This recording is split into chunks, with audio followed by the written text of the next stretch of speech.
Guys, if someone use my sound, I will like, comment, and subscribe for in your video. Trust me guys, I'm not like that YouTuber that not comments all. They comment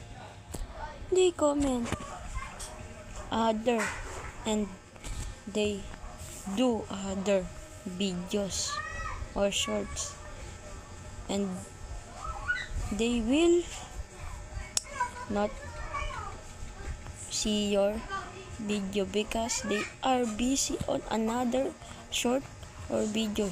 This is true guys. I'm like and commenting in your video and subscribing. Trust me guys. If you don't,